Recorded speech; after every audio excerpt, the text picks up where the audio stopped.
The your show channel को देखने व सुनने वाले मेरे सभी दोस्तों को नमस्कार। और हाँ, आज हम आपको चाणक्य नीति के 14वां अध्याय को सुनाएंगे और आप सुनने से पहले हमारे चैनल को सब्सक्राइब कर दीजिए ताकि हम आप सबका सपोर्ट ऐसे ही मिलता रहे। तो हम चाणक्य नीति का 14वां अध्याय शुरू करते हैं। अथ चतुर्दशोध्याय।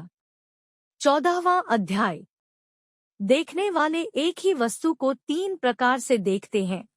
योगी उसे अतिनिधित शव के रूप में देखते हैं, कामी लोग सुंदर नारी के रूप में देखते हैं और कुत्ता उसे एक मांस के लोथड़े के रूप में देखता है। पृथिव्या त्रीणि रत्नानि जलमन्नं सुभाषितम् मूढ़या पाषाणखंडेषु रक्त संज्ञा विधीयते। इस पृथ्वी पर 3 ही रत्न हैं, जल, अन्न और हितकारी वचन, परंतु मूर्ख लोग पत्थर के टुकड़े को रत्न कहते हैं। आत्मापराध वृक्षस्य फलान्येतानि देहिनां दारिद्र्यरोगदुःखानि बंधनव्यसनानि च।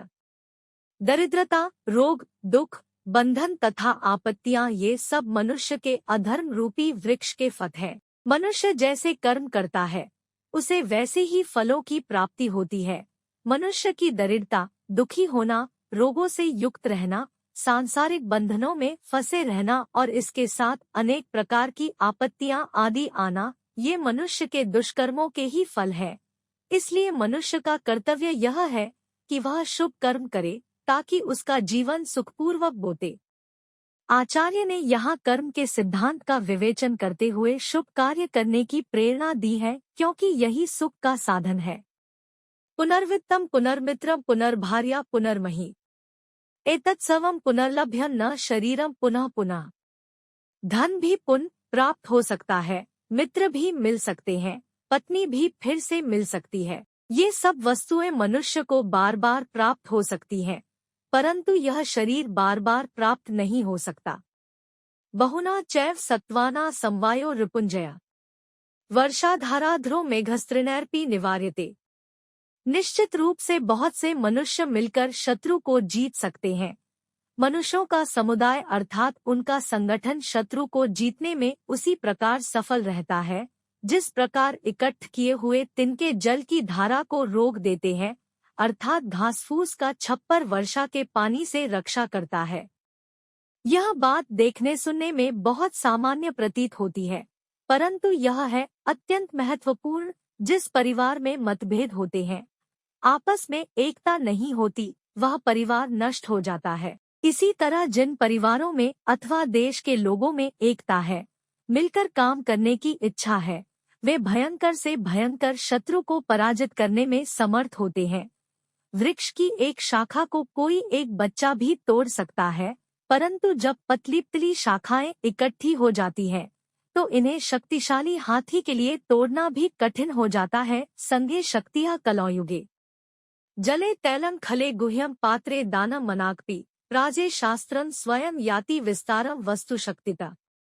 जल पर तेल, दुष्ट व्यक्ति के पास गुप्त वार्ता, सुपात्र व्यक्ति को दिया गया दान, बुद्धिमान का शास्त्र ज्ञान, ये सभी बातें ऐसी है जो पूरी होने पर वस्तु की शक्ति अर्थात विशेषता से बिना किसी प्रयास के स्वयं फैल जाती है, इनका विस्तार हो जाता है। पानी पर यदि तेल की बूंद डाली जाएगी तो वह बूंद के रूप में न रहकर उस पर फैल जाएगी। इसी प्रकार दुष्ट व्यक्ति के पास कोई रहस्य गुप्त नहीं रह सकता। सुपात्र व्यक्ति को दिया हुआ दान और बुद्धिमान व्यक्ति को दिया गया शास्त्र ज्ञान, ये सब अपने आप अपनी विशेषता के कारण चारों ओर फैल जाते हैं। धर्माख्याने श्मशाने च रोगिणा या मतिर्भवेत् सा सर्वदैव तिष्ठेत् चेत को न मुच्येत बंधनात्। धार्मिक कथा आदि के सुनने के समय श्मशान भूमि में और रोगी होने पर मनुष्य के मन में जो सद्बुद्धि उत्पन्न होती है, यदि वह सदैव स्थिर रहे तो मनुष्य संसार के बंधनों में छूट सकता है। जब मनुष्य धर्म संबंधी उपदेश सुनता है तो उसके मन में अच्छे विचारों का उदय होता है। इसी प्रकार जब मनुष्य किसी मृत व्यक्ति के साथ श्मशान भूमि में जाता है तो वह समझता है कि यह शरीर नश्वर है। उस समय उसके मन में पापों से मुक्त होने की सद्भावना उत्पन्न होती है। ऐसे ही जब मनुष्य रोगग्रस्त होता है तो वह प्रभु को याद करता है और उस समय सोचता है कि वह ऐसा कोई कार्य नहीं करेगा जिससे उसे फिर बीमार होना पड़े। चाणक्य कहते हैं कि यदि व्यक्ति सदैव इसी प्रकार सोचता रहे तो वह संसार के बंधनों से छूट सकता है, परंतु होता यह है कि जब मनुष्य धर्म सभा से उठ जाता है, श्मशान भूमि से लौट आता है और रोग से मुक्त हो जाता है, तो वह फिर से संसार के उसो मोमायाजाल में फंस जाता है। यही माया है। उत्पन्न पश्चात्तापस्य बुद्धिर्भवति यादृशी तादृशी यदि पूर्वम स्यात् कस्य न स्यान् महोदया। दुष्कर्म करने के बाद पश्चात्ताप करने वाले मनुष्य की बुद्धि जिस प्रकार की होती है, वैसी बुद्धि यदि पाप करने से पहले भी हो जाए तो सभी को मुक्ति प्राप्त हो सकती है। मनुष्य बुरा कार्य करने के बाद पछताता है, उसे अपने किए हुए कार्य पर पछतावा होता है। वह जानता है कि उसने वह किया है जो उसे नहीं करना चाहिए। चाणक्य कहते हैं कि यदि दुष्कर्म करने से पहले ही मनुष्य के विचार वैसे ही हो जाएं जैसे पश्चात्ताप के समय होते हैं, तो कोई भी दुष्कर्म न हो। दाने तपसी शौर्ये व विज्ञाने विनये विस्मयो न ही कर्तव्यो बहुरत्ना वसुंधरा। दान, तपस्या, वीरता, विज्ञान, विनम्रता और नीतिवान होने में मनुष्य को सबसे बड़ा हार का अभिमान नहीं करना चाहिए, क्योंकि पृथ्वी अनेक अमूल्य रत्नों से भरी हुई है। दूरस्थोपि न दूरस्थो यो यस्य मनसि स्थिता, यो यस्य हृदय नास्ति समीपस्थोपि दूरता। जो जिसके हृदय में बसा हुआ है, वह यदि बहुत दूर है तो भी उसे दूर नहीं कहा सकता, और जो जिसके हृदय में समाया हुआ नहीं है, वह बहुत निकट रहने पर भी दूर होता है। जिन लोगों में सच्चा प्रेम है, वे यदि एक दूसरे से बहुत दूर रहते हैं तो भी उन्हें दूर नहीं मानना चाहिए, परंतु जिसने किसी के दिल में घर नहीं किया, वह पास रहने से भी दूर रहता है।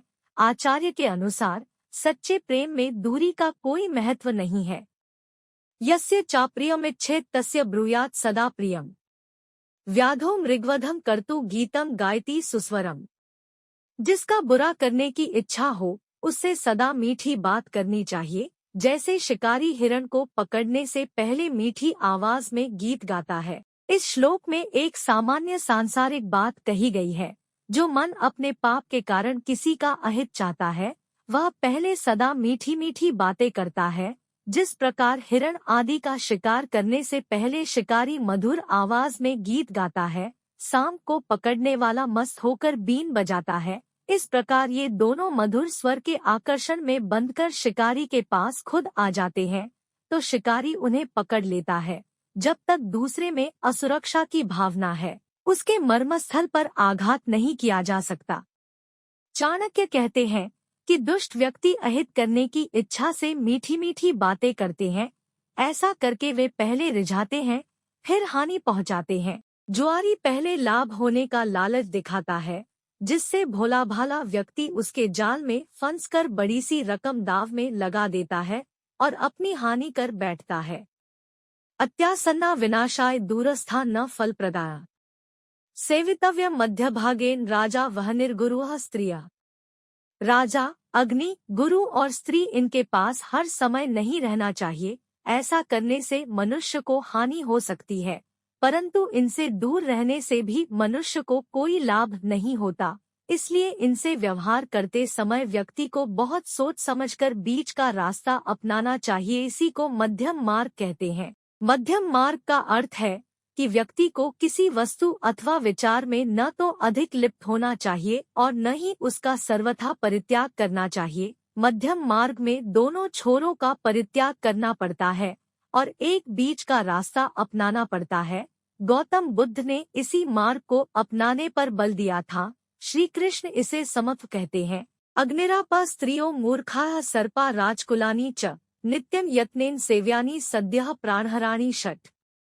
अग्नि, जल, स्त्रियां, मूर्ख, सांप और राजपरिवार का सेवन करते समय मनुष्य को सदैव सावधान रहना चाहिए, क्योंकि ये 6 कभी भी मृत्यु का कारण हो सकते हैं। स जीवति गुणा यस्य यस्य धर्मः स जीवति, गुणधर्म विहीनस्य जीवितम निष्प्रयोजन। संसार में वही जीवित रहता है जिसमें गुण और धर्म जीवित रहता है। गुणों और धर्म से रहित मनुष्य का जीवन व्यर्थ है। इस संसार में गुणी व्यक्तियों के जीवन को श्रेष्ठ माना गया है। इस प्रकार धर्मात्मा व्यक्तियों का जीवन ही जीवन है, परंतु जिस व्यक्ति में न तो कोई गुण है और न ही धर्म, उसका जीवन बिल्कुल व्यर्थ है। यदि छसी वशीकर्तु जगदेकेन कर्मणा परापवाद ससेभ्योगा चरंती निवारय। हे मनुष्य, यदि तू किसी एक ही कर्म द्वारा सारे संसार को अपने वश में करना चाहता है, तो तू दूसरों की निंदा करने वाली अपनी वाणी को वश में कर ले, अर्थात दूसरों की निंदा करना छोड़ दे। दूसरों की निंदा छोड़ने का अर्थ है अपनी आलोचना और दूसरों के गुणों को ग्रहण करना। ऐसा करने वाला सहज रूप से विश्व को जीत लेगा। प्रस्ताव सदृशम वाक्यम प्रभाव सदृशम प्रियम आत्मशक्तिस्म कोपन यो जानाति स पंडिता। जो अवसर के अनुकूल बात करना जानता है, जो अपने यश और गरिमा के अनुकूल मधुर भाषण कर सकता है और जो अपनी शक्ति के अनुसार क्रोध करता है, उसी को वास्तव में विद्वान कहा जाता है। व्यक्ति को अवसर के अनुकूल ही वाक्यों का प्रयोग करना चाहिए और उस समय इस बात का सदैव ध्यान रखना चाहिए कि इससे प्रतिष्ठा बढ़ेगी अथवा घटेगी। जो व्यक्ति समय के अनुकूल बात नहीं करता, जिसे अपने मान अपमान का कोई ज्ञान नहीं या जो प्रिय भाषण अथवा मधुर भाषण करना नहीं जानता, वह मूर्ख है। जो व्यक्ति समय के अनुरूप बात करता है, अपनी शक्ति के अनुसार क्रोध करता है, वही पंडित अथवा सब कुछ जानने वाला विद्वान है। एक एवं पदार्थस्तु त्रिधा भवति विक्षिता कुणपा कामिनी मानसन योगिभ्यः कामिभ्यः श्वभ्यः। एक ही चीज को देखने वाले प्राणी तीन प्रकार से देखते हैं। योगी उसे अतिनिदित शव के रूप में देखते हैं, कामी लोग सुंदर नारी के रूप में देखते हैं और कुत्ता उसे एक मांस के लोथड़े के रूप में देखता है। भेद दृष्टि का है, वस्तु तो एक ही है। जैसी दृष्टि वैसी सृष्टि, यह एक व्यावहारिक और दार्शनिक सिद्धांत है। आचार्य ने सुंदर उदाहरण से इसकी पुष्टि की है। सुसिद्धमौषध धर्म गृह छिद्र च मैथुनम कुभुक्तम कुश्रुतम चैव मतिमान प्रकाशित। बुद्धिमान व्यक्ति को चाहिए कि सिद्ध की हुई औषधि, अपने द्वारा किए जाने वाले धर्माचरण, घर के दोष, स्त्री के साथ संभोग, कुभोजन तथा सुने हुए निदित वचन किसी के सामने प्रकट न करे। तावन मौने नियंते कोकिलैश्चैव वासराः यावत् सर्वजनानंददायिनी वाक् प्रवर्तते। जब तक सभी को आनंद देने वाली बसंत ऋतु आरंभ नहीं होती, तब तक कोयल मौन रहकर अपने दिन बिता देती है, अर्थात बसंत ऋतु के आने पर ही कोयल की कूक सुनाई देती है। इसका भावार्थ है कि व्यक्ति को बड़े धैर्य से सही समय की प्रतीक्षा करनी चाहिए। सही समय पर कही गई सही बात ही असरदार होती है। धर्म धनं च धान्यं च गुरोवचन मौषधम सुगृहीतं च कर्तव्यमन्यथा तु न जीवति।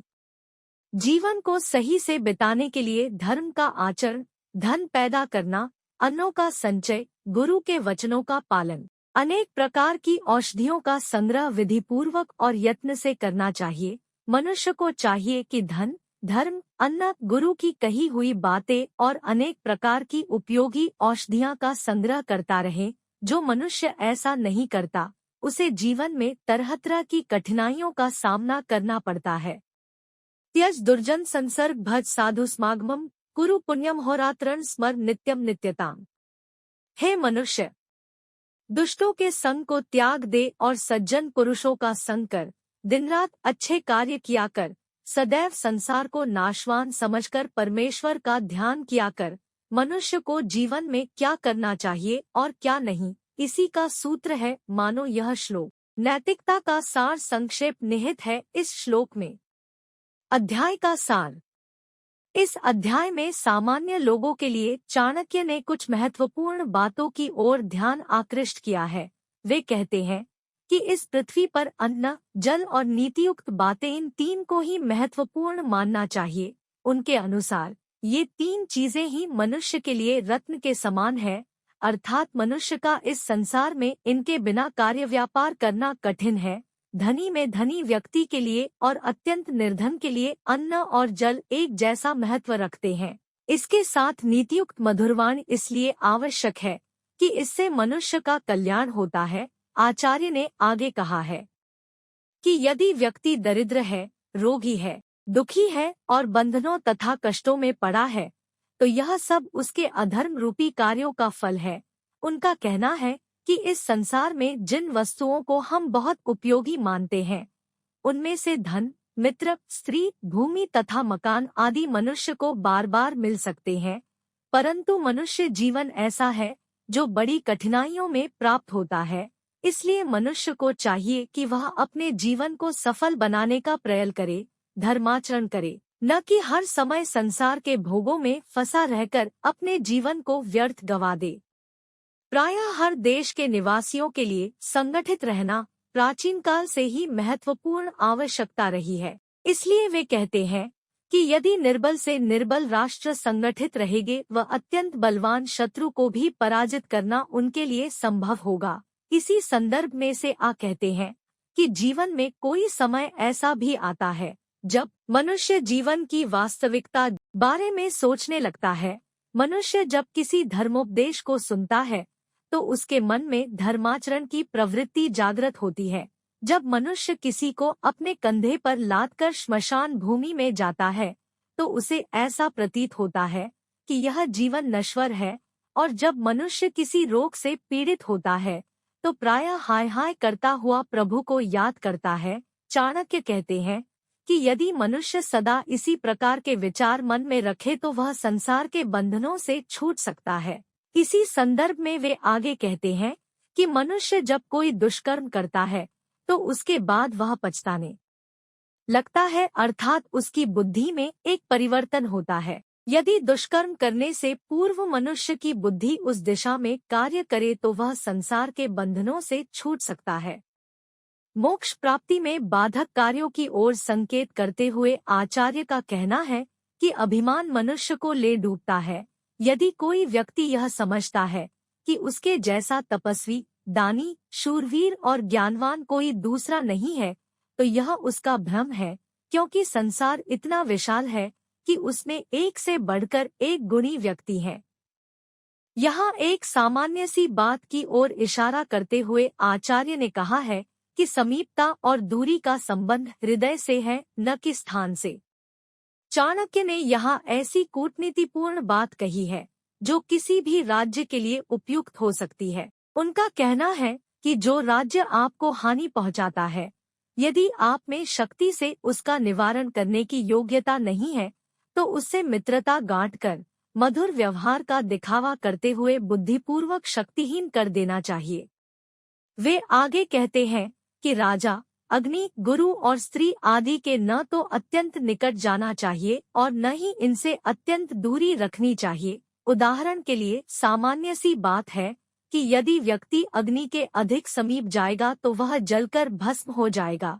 इसीलिए उन्होंने कहा है कि इन सब वस्तुओं का उपयोग मध्यम दूरी अथवा मध्यम अवस्था में करना चाहिए, क्योंकि यदि इनके सेवन में सावधानी नहीं बरती जाएगी तो नष्ट होना निश्चित है। वे कहते हैं कि जो व्यक्ति गुणी है उसी का जीवन सफल है। जिसमें किसी प्रकार का गुण नहीं, कोई विशेष बुद्धि नहीं, उसका जीवन व्यर्थ है। इसी संदर्भ में वे आगे कहते हैं कि मनुष्य यदि संसार को अपने वश में करना चाहता है तो उसे दूसरों की निंदा करना छोड़ देना चाहिए। समझदार व्यक्ति वही है जो समय के अनुकूल बात करता है, अपने मान सम्मान के अनुरूप मधुर और प्रिय वचन बोलता है और क्रोध करते समय इस बात का अनुमान कर लेता है कि वह उसकी शक्ति के अनुरूप है या नहीं। इसी के साथ ही वे कहते हैं कि संसार की प्रत्येक वस्तु को मनुष्य विभिन्न दृष्टिकोणों से देखते हैं। स्त्री का उदाहरण देते हुए वे कहते हैं कि योगी स्त्री के स्वरूप को घृणा की दृष्टि से एक लाश के समान देखता है। कामी व्यक्ति उसे हर प्रकार से सुंदर समझता है और कुत्ते की दृष्टि में वह एक मांस के लोथड़े अलावा कुछ नहीं है। सभी अपने भावों के अनुसार उसका दर्शन करते हैं। इसीलिए इस प्रकार की परस्पर विभिन्नता देखने में आती है। आगे चलकर चाणक्य बताते हैं कि बुद्धिमान मनुष्य को चाहिए वह अच्छे कर्म, घर के दोष, स्त्री से सहवास और अपने संबंध में सुने हुए निंदित वचनों को कभी किसी दूसरे व्यक्ति के समक्ष प्रकट न करे। चाणक्य का कहना है कि मनुष्य को कष्ट के समय मौन रहना चाहिए। चीखने चिल्लाने से कोई लाभ नहीं होता। उसे चाहिए कि वह सदैव धार्मिक कार्यों में लगा रहे, यथाशक्ति अच्छे कार्यों से धन का संग्रह करता रहे। धन का संग्रह भी समय के अनुकूल समझा गया है। गुरु के कल्याणकारी वचनों को संजोकर रखना अत्यंत आवश्यक है। यदि व्यक्ति इन चीजों का संग्रह नहीं करता तो उसका जीवन संकट में पड़ सकता है। अंत में वे मनुष्य को सुखी जीवन बिताने के लिए मार्गदर्शन करते हुए कहते हैं कि मनुष्य को दुष्टों की संगति छोड़ देनी चाहिए, उसको सज्जनों के पास उठना बैठना चाहिए, दिन रात उसे अच्छे कर्म करते रहने चाहिए और उसे यह बात ध्यान में रखनी चाहिए कि यह संसार अनित्य है, इसलिए उसे सदैव अपना मन प्रभु के चिंतन में लगाए रखना चाहिए। अगर हमारे चैनल को आपने अभी तक सब्सक्राइब नहीं किया है तो आप channel the your show channel को सब्सक्राइब कर दीजिए ताकि हम ऐसे ही आप तक अच्छे कंटेंट पहुंचाते रहेंगे।